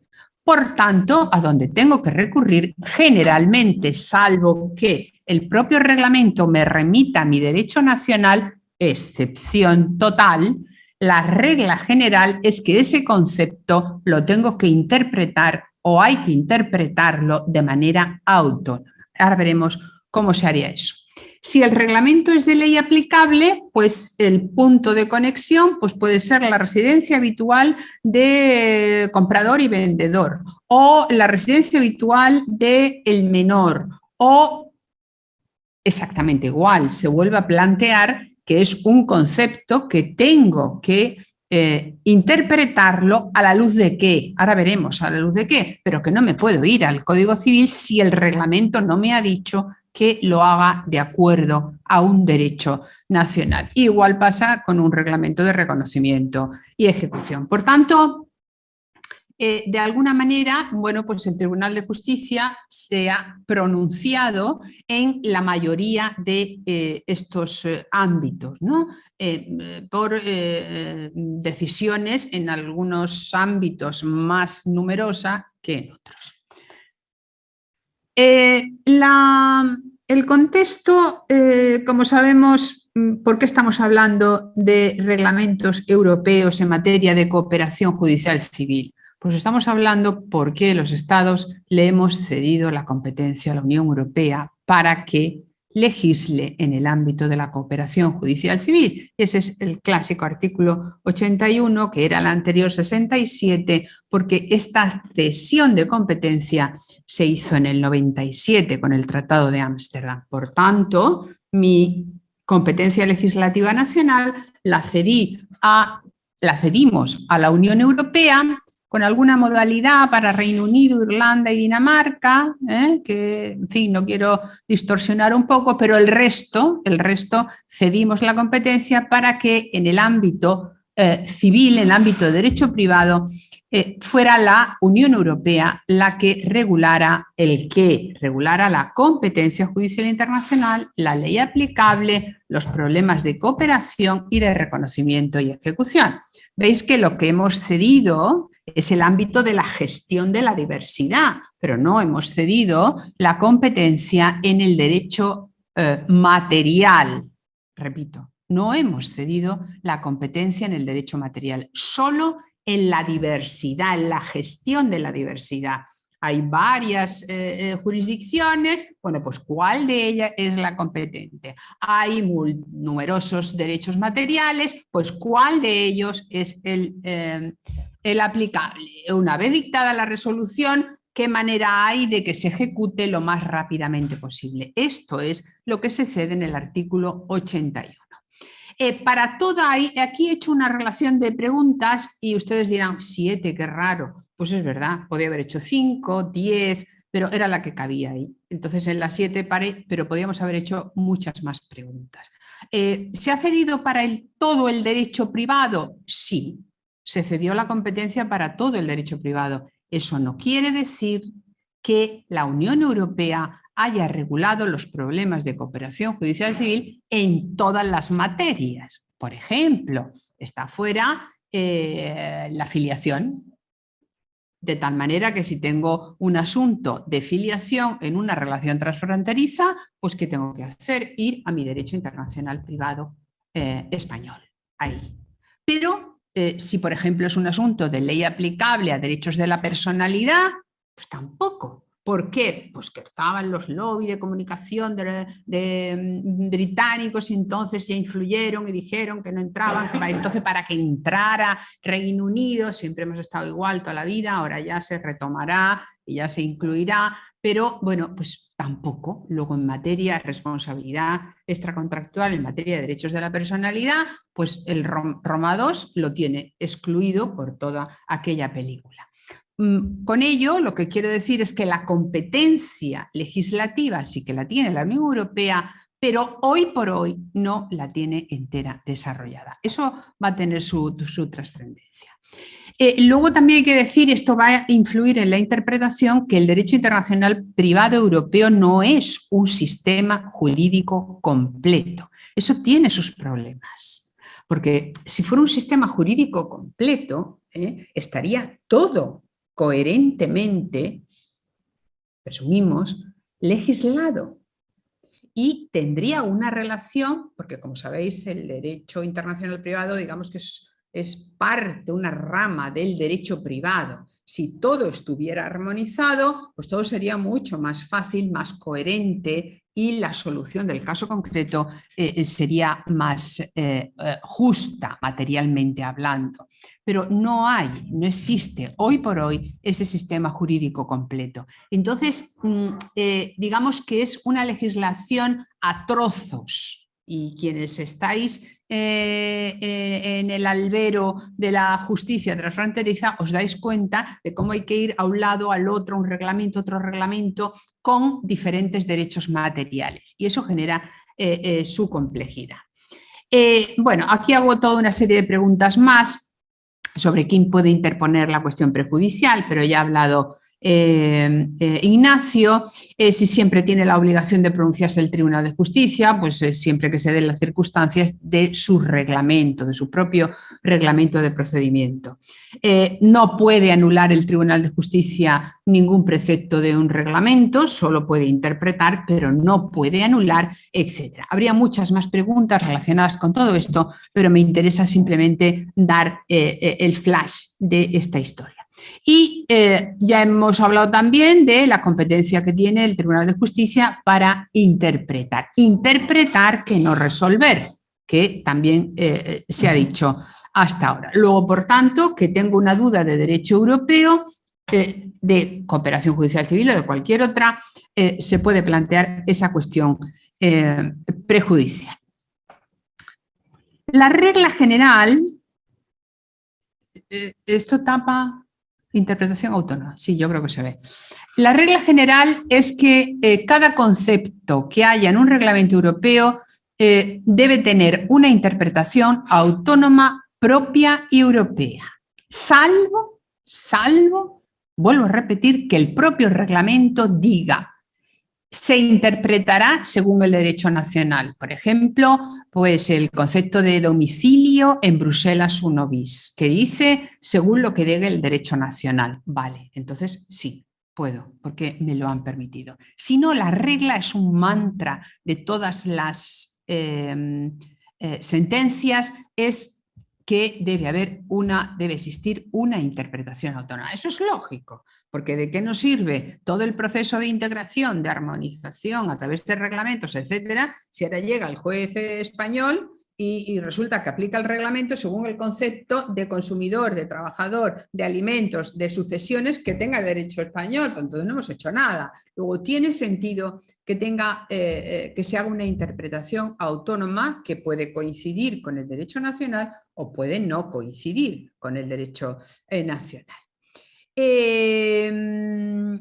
Bueno, aquí les ponía algunas sentencias donde, bueno, pues la excepción, siempre la excepción, este es el mensaje, siempre la excepción se podría hacer de acuerdo a al derecho de un Estado concreto. Las técnicas de construcción también ha avanzado algo Ignacio. Pues la primera es la literal, eso es igual que lo hacemos aquí con el derecho nacional, pues igual en el derecho europeo. Pero claro, aquí tenemos distintas lenguas y todas oficiales. Y dice el Tribunal de Justicia que no caben dos lecturas literales. Debe siempre prevalecer una. Entonces ya veremos que cuando existan varias, o bien prevalece la más numerosa, o bien tenemos que ir a otros criterios. ¿A qué criterio? Pues el teleológico, también lo ha dicho Ignacio, ¿no? El derecho europeo no es neutral, apolítico y persigue objetivos europeos y no nacionales. Esto es importante saberlo, porque no podemos pensar en que es un derecho neutral, es que no lo es que es europeo, es que es un derecho europeo. Por tanto, eso lo tenemos que tener claro. Por tanto, cuando resulte insuficiente la interpretación literal, pues tenemos que ir ¿a qué? A la finalidad, al objetivo. Entonces, no es igual que yo esté en sede de Bruselas 1 bis, que esté en sede de Roma 1, ley aplicable a los contratos, o de Roma 2, ley aplicable a las obligaciones extracontractuales o a las sucesiones o a la protección del menor, etcétera. No es igual. Por tanto, si yo veo alguna discordancia o algún problema en la interpretación literal, tengo que recurrir ¿a qué? Al criterio teleológico. ¿Estos criterios cuáles son? Esos son mantras también que se van repitiendo en las sentencias, pues el buen funcionamiento del mercado interior. Esta interpretación, cuando hay dudas y tal, pero ¿cuál de ellas es la que favorece el buen funcionamiento del mercado interior? Esta. Pues entonces se elige. O la buena administración de justicia, o la sustanciación adecuada del proceso, o la libre circulación de sentencias, siempre que haya varias interpretaciones literales, dice, pero de estas, ¿cuál es la que favorece más la libertad de circulación de sentencias? Esta. ¿Por qué? Porque este es otro de los objetivos perseguidos. La protección de la seguridad jurídica, de las personas que estén establecidas en el territorio donde se aplica el reglamento. La previsibilidad es muy importante también, es otro objetivo, otro mantra de las normas de competencias, que sean previsibles para ambas partes. Entonces, cuando tengo dos opciones, pues la más previsible para las dos, para que no sorprenda la competencia a ninguna de las partes. La protección de la parte más débil, cuando yo tengo dos interpretaciones literales y tengo una parte débil, pues ¿cuál de las dos es la que favorece a la parte más débil? Luego, si os dais cuenta, todo esto son objetivos más, pero bueno, aquí he seleccionado algunos que vienen en la mayoría de las sentencias cuando hay que hacer algún tipo de interpretación que lógicamente no vale con la literal. Ahora lo vamos a ver en algún ejemplo. El criterio sistemático, esto es problemático porque en principio dice, pongo aquí que las normas se deben interpretar las unas en relación o en función con las otras para evitar contradicciones. Claro, ¿eso qué quiere decir? Que tiene que haber, bueno, pues una sintonía, ¿no? Una armonía entre todos los reglamentos europeos. Pero eso no quiere decir que haya un paralelismo. ¿Por qué? Porque un reglamento de competencia persigue un objetivo que no es el que persigue un reglamento de ley aplicable o de reconocimiento. Por tanto, es verdad que tiene que haber una sintonía y una armonía que no significa un paralelismo automático. Hay un trabajo de Sánchez Lorenzo en la Redi que esto lo explica de manera magistral. Aparte tiene otro capítulo de otro libro donde también lo cuenta. Él defiende la coherencia conceptual pero abierta al caso concreto. ¿Eso qué quiere decir? Que cuando ustedes se encuentren ante un concepto que diga, ah, mira, aquí lo interpreta el Tribunal de Justicia, el concepto de alimentos o el concepto de contrato o el concepto de esta manera. Bueno, eso no es vinculante. ¿Por qué? Porque si yo consigo ante el caso concreto y ante el reglamento concreto, que a lo mejor no es el mismo reglamento que ha interpretado el Tribunal de Justicia al hilo de otro asunto, y consigo argumentar que ante el caso concreto el objetivo teleológico es otro, no tengo por qué seguir esa, ni me vincula esa interpretación, o no me debe vincular esa interpretación que haya dado al hilo de otro reglamento y de otro supuesto. Por tanto, coherencia sí, paralelismo automático entre los conceptos dentro de los reglamentos, no. ¿Por qué? Porque no, aunque generalmente se hace, aunque generalmente en pro de la armonización, en ocasiones se infringe esa justicia material, en ocasiones. Entonces, bueno, ahí hay que ir con un poquito de equilibrio para conseguir esa justicia material, aunque verdaderamente es mucho más complicado. Si yo ya tengo el concepto, tiro para adelante y tal. Pero claro, esta tesis que os estoy contando da mucha munición ante un caso concreto, porque podéis tener enfrente a alguien que esté con una definición, con una interpretación de un concepto, el que sea, al hilo de un reglamento que queráis defender otro, y con eso lo que quiero decir es que no tiene por qué ser vinculante, porque el objetivo en ese reglamento, el objetivo, el principio de de política legislativa en ese reglamento puede que sea otro. Esta es la idea que quiero transmitir, aunque bueno, pues hay mayor seguridad si es el mismo para todos, pues es más cómodo, más rápido, más barato, más tal, pero si ante el caso concreto nos conviene, la tesis es que coherencia conceptual sí, carácter nómada también, siempre y cuando ante el caso concreto responda al interés de política legislativa. Y luego hay pues otros recursos de interpretación, como los principios generales del ordenamiento, los tratados. También en alguna sentencia habéis visto cómo se recurre a los informes de académicos que hacen no una interpretación, sino una explicación. Cada reglamento tiene una explicación que lo hacen académicos, ¿no? Entonces, cuando tienes alguna duda y tal, dices, voy a ver qué dijo el informe Llenar, voy a ver qué dijo el informe Schlosser o el informe de Alegría Borràs o el informe tal. ¿Que es vinculante? No, no es vinculante, pero te sirve, y si no te sirve, pues lo guardas y ya está, ¿eh? Pero bueno, es otro recurso más. Yo todo esto lo que quiero es un poco lanzar munición, bueno, munición no, que ahora no, esa palabra es un poco agresiva, pero armas, no sé cómo decirlo, instrumentos, herramientas, ¿no? Que ante el caso concreto os pueden servir. Bien. Respecto a la coherencia, esta coherencia puede ser o vertical, o horizontal, o transversal. La vertical, pues ya sabéis que es la que hace referencia a que haya una interpretación coherente desde el primer texto hasta el último texto. Por eso habréis visto que se utilizan interpretaciones del Convenio de Bruselas hoy, que se aplica el Reglamento 1215, Bruselas 1 bis. ¿Por qué? Bueno, pues por la coherencia vertical. Viene de Bruselas, pasa por el Reglamento 44 que modifica Bruselas y llega al Bruselas 1 bis que modifica Bruselas 1. Entonces, cuando el texto o la norma es la misma que al principio y responde al mismo precepto, digamos, o al mismo objetivo, se utiliza la interpretación que se le dio al Convenio de Bruselas hoy en otro texto, porque es el mismo, aunque se ha ido modificando.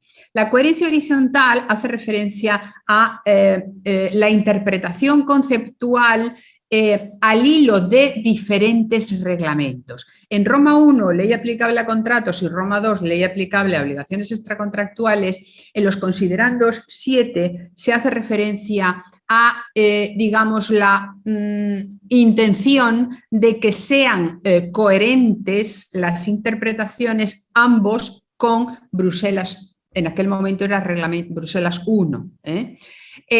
Volvemos otra vez a lo mismo, a lo que acabo de contar. Que sea coherente no significa que el concepto contrato o el concepto lugar de cumplimiento o el concepto residencia tenga que ser exacto en Bruselas 1 bis que en Roma 1 o que en Roma 2 si se trata de obligación extracontractual. ¿Por qué? Porque uno regula la competencia y otro regula la ley aplicable, aunque esta coherencia horizontal bueno, ha llevado a que sea completamente nómada, lo lleve y lo traiga de manera automática. Y eso en muchas ocasiones perjudica la justicia material del caso. Y ya la coherencia transversal, pues esto ya me perdonáis que os diga, es la muerte a pellizcos. ¿Por qué? Porque, como os he dicho al principio, no es un sistema jurídico completo y el derecho europeo tiene que convivir con convenios internacionales, porque la Unión Europea ha respetado los tratados que cada Estado, los que cada Estado forma parte, ha respetado también la Conferencia de la Haya de Derecho Internacional Privado, con lo cual, y también tiene que ser coherente con el derecho internacional privado interno en aquellos casos en los que sea de aplicación. Entonces, aquí esa coherencia transversal es tremenda. ¿Por qué? Pues porque las normas de compatibilidad no están claras, no siempre están claras, aunque se exige que haya una coherencia. De todos los ámbitos de aplicación de los reglamentos donde ha habido alguna interpretación autónoma de 10 minutos más, ¿sí? Donde ha habido una interpretación autónoma de algunos conceptos, puede ser el territorial, estados partes, pero ahí hay poco cosa interesante. Donde desde mi punto de vista creo que hay más materia de interpretación autónoma es en el ámbito material, es decir, las instituciones de derecho privado que están incluidas en cada reglamento, y desde el punto de vista espacial, que es tremendo. ¿Por qué es tremendo? Pues porque los reglamentos europeos en ellos no se subsumen todos los supuestos que sobre esa materia se podrían plantear. ¿Por qué?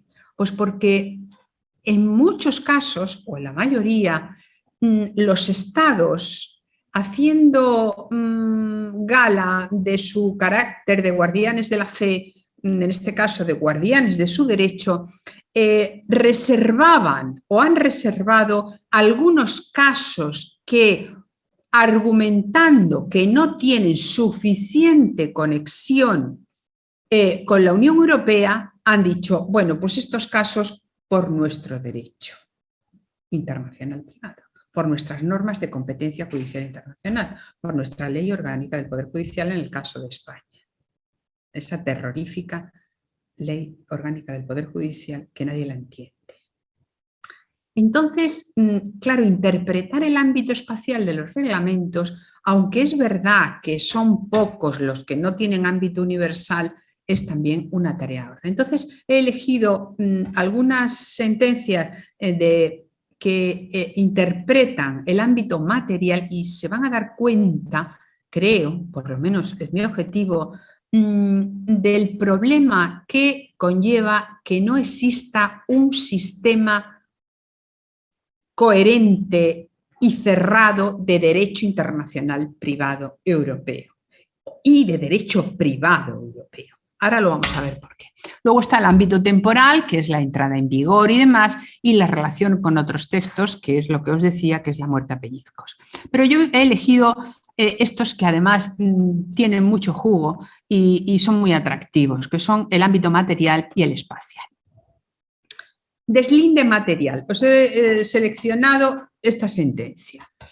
Aquí lo que se deslinda es si el supuesto entra dentro del reglamento 650 en materia de sucesiones o entra dentro del reglamento 1103 del régimen económico matrimonial. Problemón, problemón, problemón.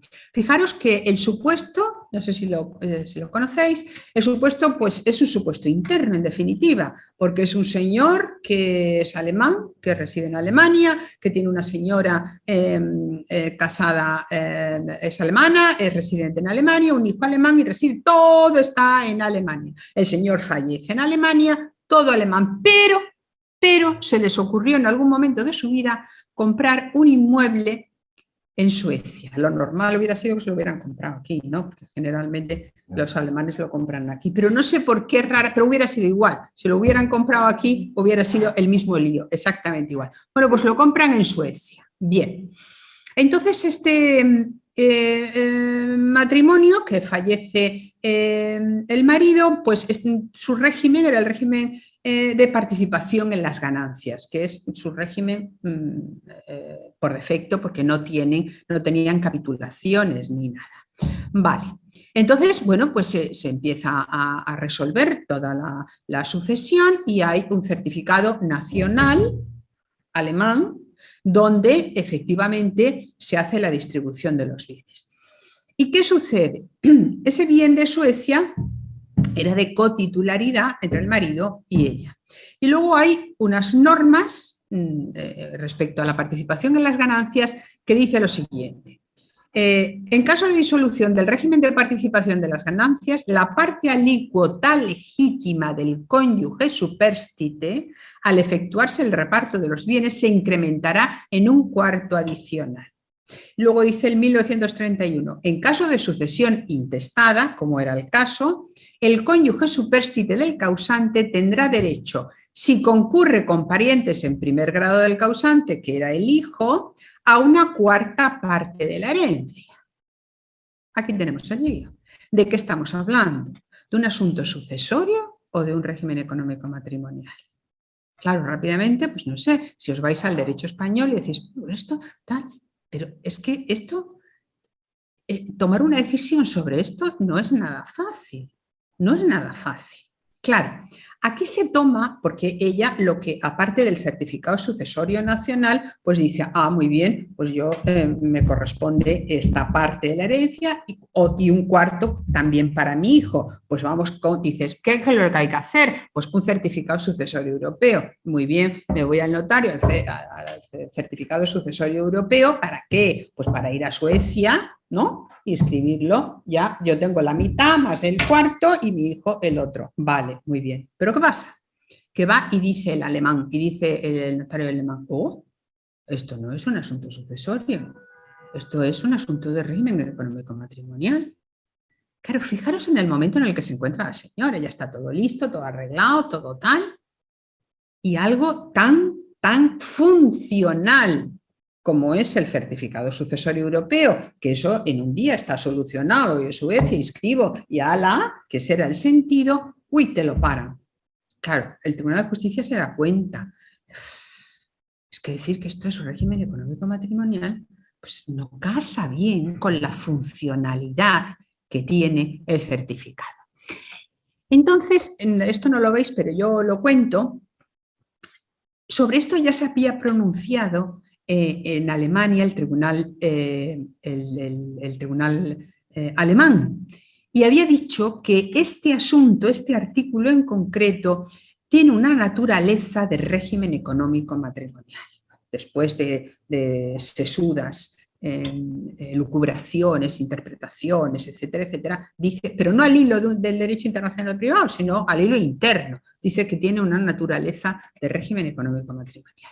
Y entonces, fijaros, es muy interesante leer la sentencia. Yo no tengo mucho tiempo para contarla, pero he seleccionado aquí los considerandos. Entonces, es muy interesante leerlo porque el Tribunal de Justicia va pasito a pasito, va calentando, hasta que llega al fallo. ¿Y cómo lo hace? Empieza diciendo, dice, hay que conseguir una interpretación autónoma, es decir, lo que ha dicho el Tribunal alemán, pues como que no. Todavía no dice nada, pero dice, ya nos está calentando motores. Dice, hay que ir a una interpretación autónoma y uniforme ante la ausencia de una remisión al derecho nacional. Son muy pedagógicas las sentencias. Ante esa imposibilidad, como no ha dicho nada el reglamento, ¿eso se interpretará según el derecho nacional? No. Dice, entonces hay que ir a una interpretación autónoma. Vale. En el reglamento 650, el considerado 33, excluye los regímenes económicos matrimoniales, efectivamente. Pero en el artículo 3 dice que la sucesión abarca cualquier forma de transmisión mortis causa, de bienes, derechos y obligaciones, derive de un testamento o de la ley. Continúa.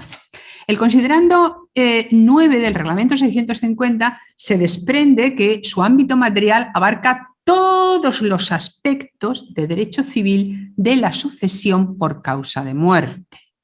Ya estamos viendo a dónde quiere llegar, todavía no he dicho nada.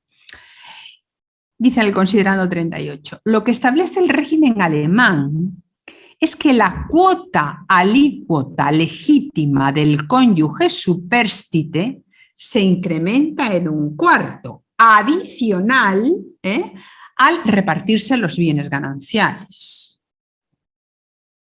La parte alícuota legítima del cónyuge superstite.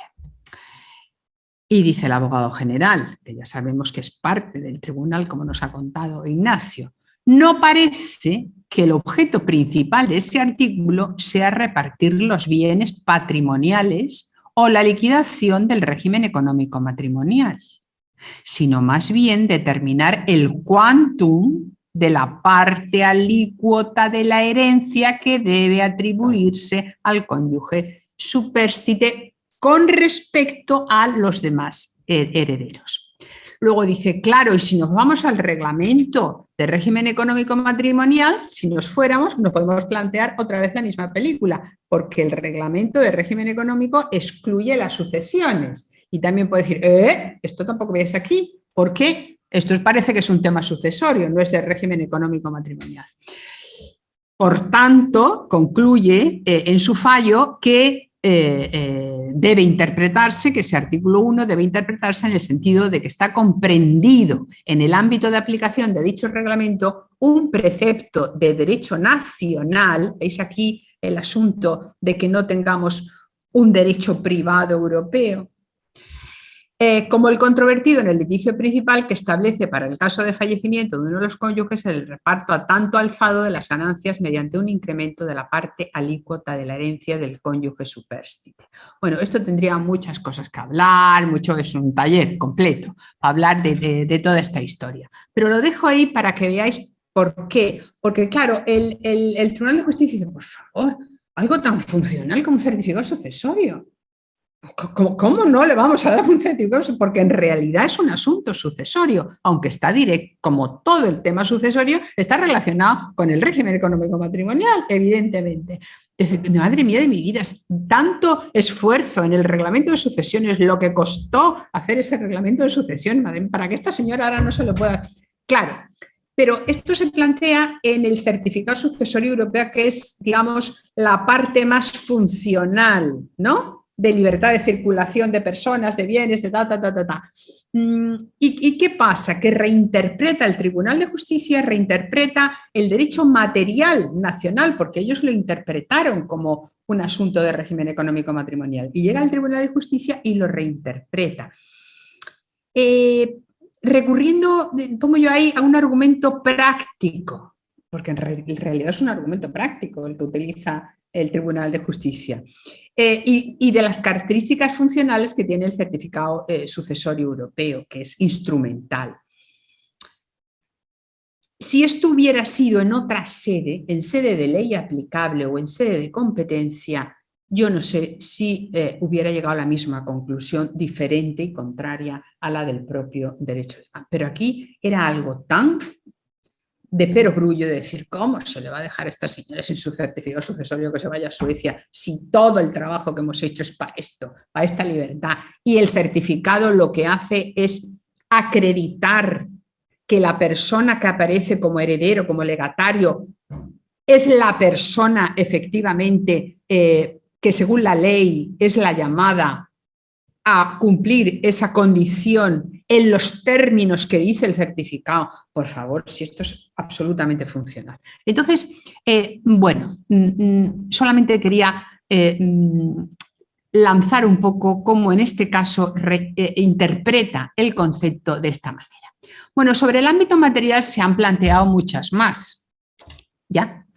5 minutos. 5 minutos. Y todas muy divertidas, ¿eh? Bueno, muy divertidas, a mí es que me divierten muchas cosas, pero bueno, a lo mejor no son tan divertidas, pero son, por lo menos son interesantes. Esta es del reglamento 6, en esta se dilucida entre si es de aplicación el 650 o el 2201 en un asunto de divorcio. Bueno, esta es, no sé, igual la conocéis, es un señor que fallece y tenía un anterior matrimonio y un segundo matrimonio, ni que decir tiene que la heredera es la segunda. Entonces aparece la primera y dice la primera, este segundo matrimonio es nulo, porque cuando contrae el segundo matrimonio estaba casada con servidora. Entonces, ¿qué pasa? Pues que ella quiere plantear una acción de nulidad de ese segundo matrimonio. Y aquí se plantea toda la disyuntiva si esto es un asunto sucesorio, en definitiva lo que le interesa a la señora es heredar, o es un asunto de divorcio, si está dentro del 2201 o dentro del 650. Entonces, dice el Tribunal de Justicia, que con toda una argumentación que no puedo contar, dice el Tribunal de Justicia que no, que eso está dentro del divorcio porque la acción que plantea es una acción de divorcio y demás. Ya luego dice qué regla de competencia tiene que utilizar, etcétera, etcétera. Bien, otra es responsabilidad parental y sucesiones. otra vez ámbito material. Estamos dentro del reglamento 650-2201. ¿Qué se plantea aquí? Pues una autorización judicial de un menor para aceptar una herencia. Claro, una autorización judicial en un supuesto transfronterizo, evidentemente, pero es para aceptar una herencia. Entonces, ¿qué hacemos? ¿Eso está dentro del reglamento sucesorio o eso está dentro del reglamento 2201? Aquí vamos a el criterio teleológico. Las normas de competencia de sucesiones no tienen en cuenta el interés del menor, ni el interés de la parte débil, ni nada de eso.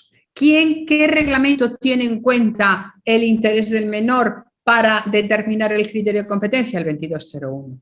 Por tanto, se decanta el Tribunal de Justicia por el 2201. ¿Para qué? Para determinar qué tribunal es competente para autorizar al menor a aceptar la herencia. Evidentemente, criterio teleológico. Bueno, esta es Bárbara, la 218-16, en la que se dilucida entre el reglamento 650 y el derecho nacional. ¿Por qué? Porque el asunto controvertido es un legado vindicatorio frente a un legado damnatorio. La historia, así muy resumidita, es una señora polaca que está casada con un señor alemán y, y tiene sus hijos en Alemania, pequeños, tal. Entonces tiene una vivienda construida sobre un terreno del que son cotitulares su marido y ella. Entonces ella lo que pretende es que a su fallecimiento, si se produjera antes que él, que hubiera un legado vindicatorio, es decir, que no fuera necesario ningún contrato con los herederos para que el marido pudiera acceder a esa parte de la propiedad. Pero ¿qué pasa? Que en Alemania pues eso no es posible. Entonces ella dice, pues me voy a Polonia. Como ella es polaca, pues me voy a Polonia. Va al notario y, como saben, en virtud del 650 es posible someter tu testamento, tu herencia, al derecho de tu nacionalidad. Pues dice, pues nada, pues me voy aquí y le digo, oye, que verás que el legado de este trozo de terreno es un legado vindicatorio que yo no quiero que mis hijos... A saber la historia que había, o sea, la historia no sabemos, ¿no? Ahí dice que porque son los niños pequeños, entonces los niños necesitarían autorización, Entonces, bueno, ella lo que quiere es que su marido acceda a la propiedad de esa parte mediante un legado vindicatorio. Bueno, entonces el juez, el notario polaco, el oficial de notario, no sabemos, dice que no, porque donde se tiene que ejecutar, esto sería un derecho real, los derechos reales están, digamos, fuera del reglamento de sucesiones y donde se tiene que ejecutar está prohibido. Entonces a mí me parece, se ha criticado mucho estas cosas, pero a mí me parece que lo hizo con muy buen criterio, porque ella está viva. Entonces, dice, mejor plantear ahora la cuestión, dijo yo, no sé lo que dijo, pero a mí me ha parecido muy oportuno. Dice, mejor plantear ahora la cuestión prejudicial, que si el Tribunal de Justicia dice, efectivamente, el lugar de ejecución no es posible, porque en Alemania el legado no puede ser vindicatorio, sino que tiene que ser personal, ¿no? Damnatorio, pues ella está viva y puede hacer alguna otra operación jurídica para conseguir que su marido, o vendérselo o cualquier cosa. Cosa que, si no hubiera planteado la cuestión prejudicial desde allí, desde Polonia, y este problema se hubiera planteado una vez fallecida ella, lo hubiera planteado o no, no sabemos, la autoridad alemana. Y ahí hubiera tenido más problemas con los derechos reales, la norma, el legado, damnatorio, Bien, entonces a mí me pareció muy oportuno porque al final pues consigue ella lo que perseguía, y el Tribunal de Justicia dice que no se puede oponer cuando el derecho nacional al que se ha sometido ella lo permite. Luego a mí me parece una estrategia de chapó. Bueno, y esta es ya maravillosa, la del enriquecimiento injusto, y con esto ya termino. Esta es más reciente, pero esta es muy interesante porque toda la vida hemos explicado en clase y en todos los foros y tal, bueno, hemos explicado porque lo decía el Tribunal de Justicia y todos hemos seguido lo que decía el Tribunal de Justicia, que todo lo que no era contractual era extracontractual, ¿no? Entonces, bueno, pues porque la jurisprudencia siempre ha sido así de, digamos, de radical, ¿no? Entonces, primero había que ver si era contractual y si no lo era, entonces era extracontractual. Claro, aquí lo que se plantea es un pago en un procedimiento de ejecución en Croacia. 500.000, a la traducción a euros, 500.000 euros. Entonces, bueno, se pide la suspensión y tal, que aquí ha habido en España algunos casos de esos muy interesantes. No se suspende y se le paga los 500.000 euros. Luego se anula y, claro, ha cobrado la empresa 500.000 euros, una empresa domiciliada en Alemania. Y entonces luego, recurso tras recurso, se dice, no, pues que no tienen que haber pagado estos 500.000 euros. Problema. Devuelven los 500.000 euros, ¿no? Una cosa, en fin, bien. Problema. ¿Ante qué acción estamos?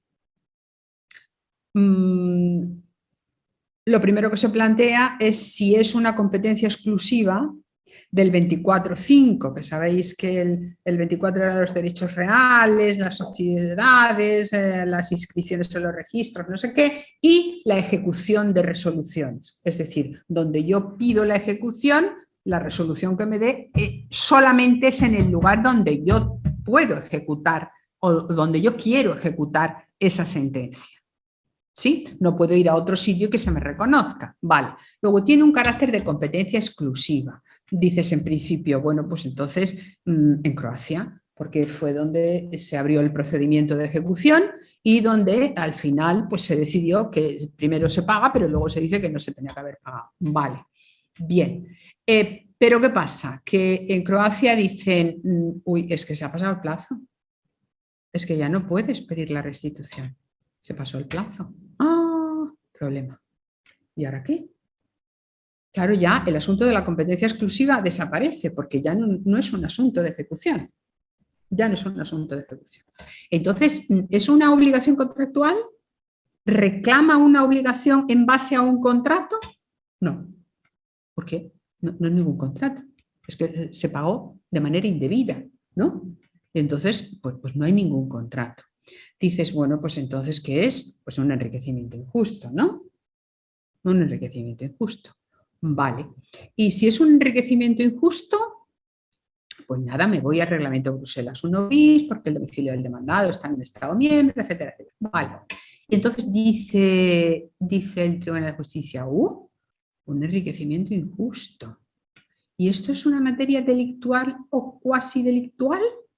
Porque claro, el artículo 7.1 dice, en materia contractual será competente el tribunal del lugar de cumplimiento y se entenderá el lugar de cumplimiento, bla, bla, bla, bla. Vale, pues ya sabemos que esto no es un cumplimiento.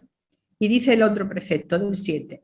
En materia delictual o cuasi delictual, aquí también tenemos un asunto de traducción, porque no todas las versiones utilizan e incorporan la traducción delictual, no todos los conocen. Bueno, entonces dice, claro, si fuera eso, si lo calificáramos así, entonces sería competente el lugar del hecho dañoso. Y dice, sí, ¿cuál es el lugar del hecho dañoso? ¿Por qué?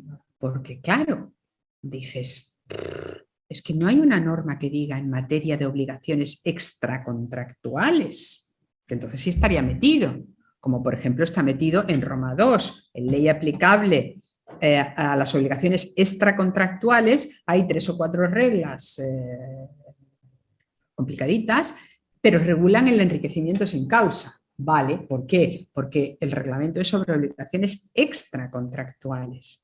Pero es que Bruselas 1 bis, ninguno, incluyó obligaciones extracontractuales, sino en materia delictual o cuasi delictual. Con lo cual, no tenemos no tenemos una regla en Bruselas 1 bis. ¿Qué pasa? Que todo lo que hemos contado a lo largo de tantos años, pues resulta que aquí con la sentencia del 21 del año pasado, pues se viene al garete, porque nos hemos dado cuenta que hay obligaciones civiles que pueden no ser, desde este punto de vista, ni contractuales ni entrar dentro de la materia delictual o cuasi delictual. Entonces, ¿por dónde sale el Tribunal de Justicia? Diciendo, bueno, pues como no hay una regla especial en materia de competencia judicial internacional, vayamos a la general. ¿Cuál es la general? Domicilio del demandado. Y entonces por ahí se escapa. Ya saben que hay materias que son alternativas con la regla general, domicilio del demandado con contratos, con responsabilidad delictual o cuasi delictual y con otras más, y otras que no lo son. En consumidores está un poquito cercenado en función de la protección del consumidor, el trabajador y el asegurado, etcétera. Bien, pues entonces se sale por ahí y dice, bueno, pues esto no es ni materia delictual y cuasi, que eso también tiene muchos recorridos, sería otro taller para hablar de esto, que es muy entretenido y muy bonito, pero veis, sale por ahí y dice, ¿es civil y mercantil? Sí. Luego, si es civil y mercantil, está dentro de Bruselas 1 bis, no me puedo quedar fuera, porque es civil y mercantil. Pero eso es ley aplicable, estamos en competencia, porque la pregunta que se hace es, ¿dónde planteó la demanda? ¿En Croacia, que es en el procedimiento de ejecución? Y dice, no, porque esto no hay nada que ejecutar. Esto se terminó la ejecución y se ha resuelto desfavorablemente para el que ha cobrado y favorablemente para el que pagó indebidamente, pero usted no planteó la restitución cuando tuvo que hacerlo. ¿Cómo se ha pasado? Pues ya hemos pasado el procedimiento de ejecución. Eso terminó. Entonces dice, oye, pero es que me debe 500.000 euros, ¿no? Organízate como puedas. Y entonces ahora lo que se plantea es qué acción es, qué tipo de acción. Y se da cuenta el Tribunal de Justicia que no tiene acción, que no tiene una norma de competencia especial, pero sí la tiene la general. Entonces dice, váyase usted al domicilio del demandado a Alemania. Bueno, hay muchas más muy entretenidas, muy divertidas, pero que yo ya, esta es la del cubano, es una cosa graciosísima y divertidísima, y la sueca, pero lo dejo aquí porque entonces me paso y no quiero. Aquí tenemos del menor, el concepto de residencia habitual, pero bueno, en algún momento se harán los talleres esos que teníamos organizado y nos divertiremos mucho. Y esto yo no sé cómo se cierra, dejar de compartir aquí. ¡Hala! Muchísimas gracias. Muchas gracias, Maite. Muchas gracias, Maite. La verdad que ese taller que se nos ha quedado ahí a las puertas de haber salido, pues has dado una pincelada que nos da a entender un poco cómo podría ser ese taller. Nosotros los que hemos pasado por el taller de Maite sabemos cómo es, pero ahora lo que tenemos que convencer a aquellos que quieran salir aprendidos con nada más que asistir y atender al taller. Ese sería... En fin, Maite, muchísimas gracias por haber de nuevo colaborado con la sección. Ya sé que eres fan de la sección y nosotros lo somos tuyos. Así que un millón de gracias por estar con nosotros y hasta la próxima. Muchas gracias a todos por participar. Muy bien. Venga, muchas gracias. Muy bien.